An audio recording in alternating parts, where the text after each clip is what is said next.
halkay adiga ka taagan yihiin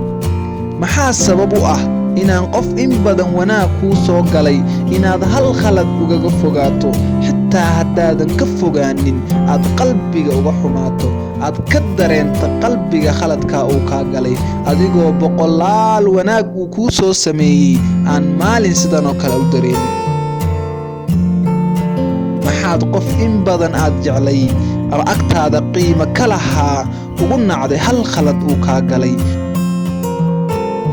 haddaba ma garanaysaa sirta ka dambaysa dhammaan waxyaabaha inaad samaysid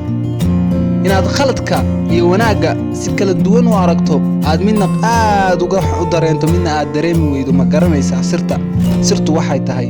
aragtida aan ka haysano haddaba maanta waxaan ka hadli doonaa aragtida ayasay noo saamayso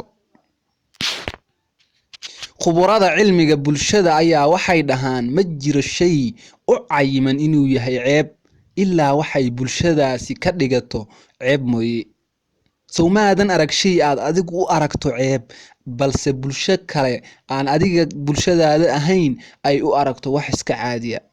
sababtoo ah sidaad u aragtid iyagu ma arkaan aragtidu waxa weeye shaygan aad arkaysid adigu maxaad u qiimaysaa cabir nuucee ayaad saartaa ficil markaad aragtid dhinacee ayaad ka fiirisaa ma hal dhinac oo wanaagsan baad fiirisaa mise hal dhinac oo xun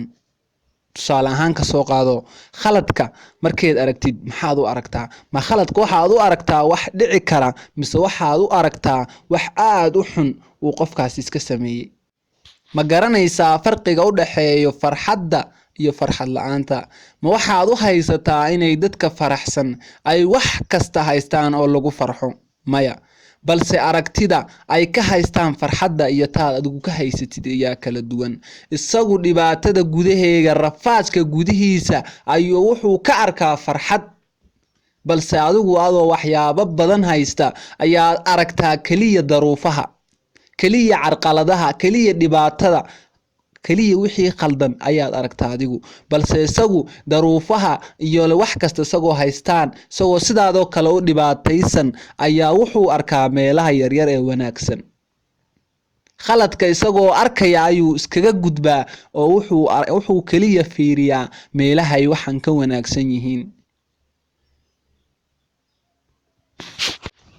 haddaba aragtidu sow maaha shay aad muhiim u ah nagana mudan inaan hagaajisano aan ka dhigno mid wanaagsan si ay nolosheennu dhammaanba u wanaagsanaato